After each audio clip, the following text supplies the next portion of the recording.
So there was this quote that I saw the other day. Fear doesn't stop death, it stops life.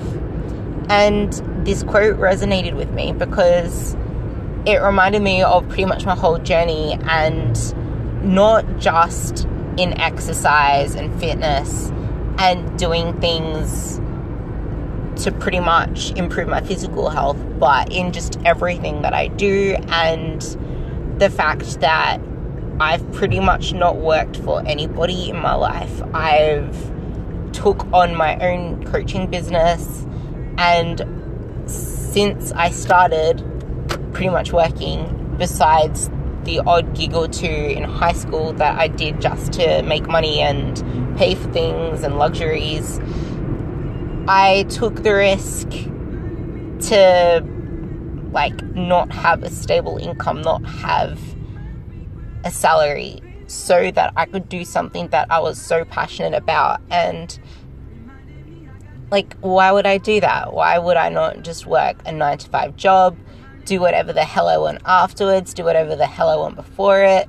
Why would I want to be hustling my ass off and working all hours under the sun so that I could pretty much do what I do now and get to where I have now? And to me, the reason was because not just the fact that health and fitness is my passion, but because when I started my fitness journey, I was scared. It wasn't me being scared of the gym or me being scared of I don't know. It wasn't the physical aspect of scaredness. It was the anxiety and the fact that I had no faith in myself. I didn't believe that I could stick to something, and I didn't believe that I could succeed in what I wanted to do, because I was the type of person that would fear failure more than I would or could fear anything else. I feared, what if I started this and people found out and then all of a sudden I'm not doing it anymore? Or what if I put everything I could into this and put such high expectations on myself to achieve such great things that I want to achieve with my body, but then I just lost motivation? Or what if this or that? Or what if this stopped me or that stopped me? What if I couldn't continue anymore just because of my own head? And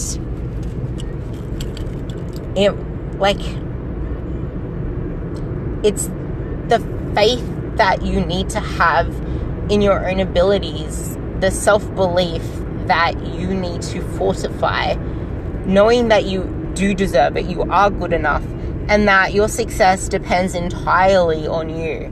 You are up to you.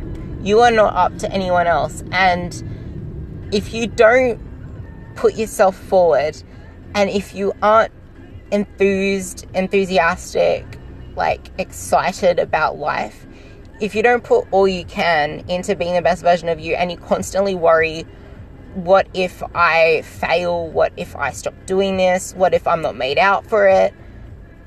It's all these little fears that are stopping you from living.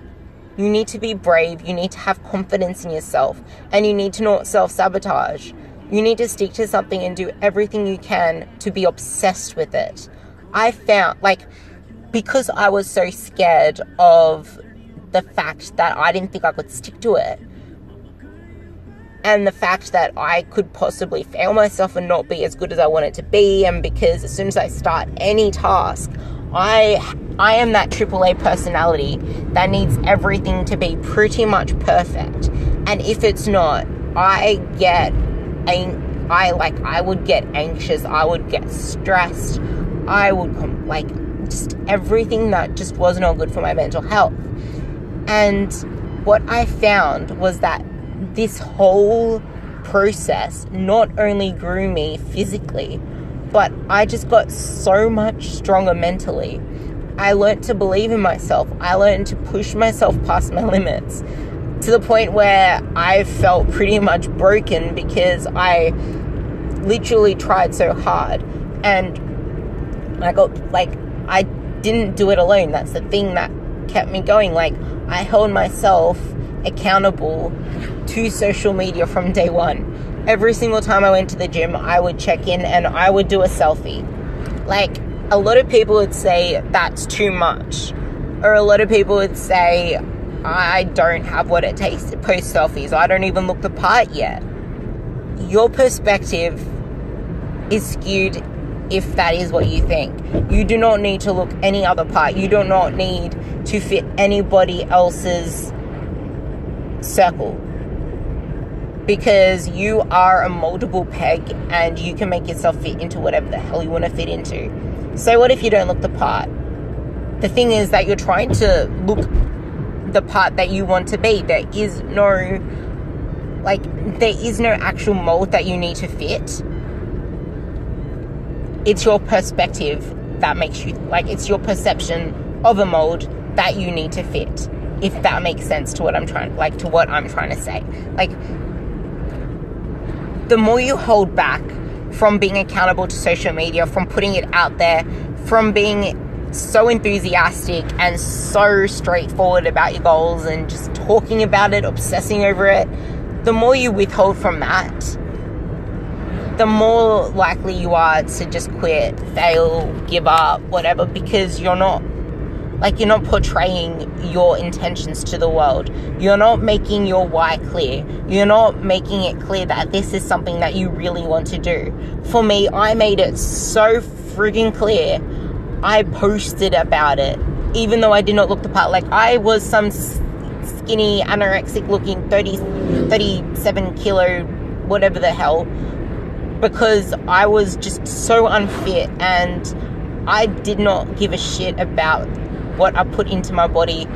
I was pretty much not eating any protein back then, and I just pretty much sat my ass in bed studying, and I did not look like some fit person who deserved to be in a gym. And like, was I scared of judgment? Hell yeah. Like, my perception of the mold I had to fit to be able to attend a gym was an overweight, unfit, panting, needing to lose weight person. That was my perception of what a gym was for. So I never stepped foot in one because I did not feel like I felt like I was going to get judged. Like, what's this skinny chick doing in a gym on a treadmill trying to get fit? Because to me, I had no cardio capacity. So I actually prioritized going onto that treadmill. I prioritized doing my cardio before I did my weights, because my priority was not strength training when I started. It was just to get fit, because I could not do what I wanted to do if I did not get my cardio capacity up. So I put my cardio first. I did my warm-up and a little bit extra. I would be on the treadmill and on the elliptical and on the rower for pretty much the first half an hour of my session, and then the other half an hour to an hour I would do on weights. And I started off pretty simple. I got my exercise plan I wrote up for myself, because I studied all of this in university as a exercise and sports, like, I did exercise and sports science. So I learnt the basics of programming, the basics of how to structure your progressional overload, and I programmed myself from day one in the gym, and I logged everything from day one in the gym. So every session I was aiming to, so what I did was I wrote up my program, and this is pretty much what I do for most of my beginner clients. If they work out from home, then I set them really high reps to do with lighter weights so that they can still take the lighter weights to failure and elicit a response. I had the gym. I could push my weights up. So I did 3 sets of all the bang for your buck exercises: leg press, chest press, lat pull down, shoulder press. What else did I do? Leg extensions, leg curls. What else did I do? I did the dip machine, and I did the bicep curl machine to end it. Like, I would do the same circuit both days that I went to the gym was a full body circuit twice a week that I committed to the gym. And I would be in there for 2 hours, sometimes 2.5 hours. My half an hour cardio followed by my weights. And every session I aimed for 8 to 12 reps. I would pick a weight where my 8 reps would challenge me quite a lot. And every week I would try to get my reps up. So whether it was 8, 8, 8, and then I would do 9, 9, 8, and then 9, 9, 9, and then maybe 10, 9, 8. I would just aim until I got all 3 sets of 10 to 12, close to the 12 mark. As soon as I got them all at 12, I would increase the weight and then aim for 8 to 12 again. And then I would aim to beat the reps, increase the weight, and then 8 to 12 again. That was pretty much how I started, and I saw like gains come on like crazy just because I was starting at that smaller frame. And then I got obsessed with seeing these results that a few months in I would go 3 times a week, and then I'd be there 4 times a week, and that's pretty much where I kept it for a while until this guy approached me and shoved me onto I called them man machines, but they were the ones that weren't the pin loaded. You'd put the plates onto them, and he would train me, and he would push me past my limits to the point where I couldn't push the weights myself. He would force the reps on me and pretty much make me fail every single set. And I would go home in pain and fall asleep straight away, and then wake up sore, but I recovered pretty quickly because even though they were heavy as hell weights, relative to me, in the grand scheme of things, they were actually pretty light. It's just because at where I was starting at, a 10 kilo barbell to me was heavy when it comes to bicep curls. So anyway, that's my story, and the way that I kept accountable was that I had my cousin going with me to start with until the motivation wasn't forced anymore and it became a habit. And then it became something that I was addicted to because I saw just how much it was benefiting me. And I took selfies every single time I went, and I still posted them. I used my to a lot of people it sounds superficial, but honestly, do what you need to do and not worry about what other people think. Don't worry about other people like eyeballing you, calling you names, bullying you, or the fear of judgment, because it's that fear that actually stops you from living. And it can be applied to anything. Just the fact that you're worried about what other people perceive you as or see you as, you're not in control. You do not have any power there. You are literally giving over power to everyone else. You're letting other people dictate your life. You're letting other people push you into a sooner death. Because to me, that isn't living. That is not living. The more you fear being enthusiastic at life, the more you fear being afraid of what other people think, the more you fear success itself. Like, I know it seems silly to say that you fear success, but there are so many people that do. They are so used to failing over and over again, or so used to doubting themselves and giving up. Because trust me, I've been there. I used to fear giving up. Like, I used to be so used to the fear of not being good enough and self-sabotaging myself once I actually saw myself getting somewhere, because I was afraid of people saying that I was actually capable of something, because I was so used to talking myself down and not talking power into everything that I do. Like, I'd say, oh, but I didn't study, I'm gonna do shit. So I literally just excused myself for not performing to the best of my abilities, because I literally said that I'm not worthy of it. So you need to believe in yourself. You need to know that you are worth anything that you actually put the hard work into. And hard work does not just come in a physical form of lifting weights, of sweating and putting in blood, sweat, and tears. No. Hard work comes through mental endurance. Like, the mental aspect of most things is usually harder than the physical aspect. Without your mindset fully in it, there is no way that you can achieve what you want to achieve. Because you can be well on your way physically to something and your mindset could do a complete flip, and all of a sudden you're self-sabotaging again when your body knows you're physically capable of something.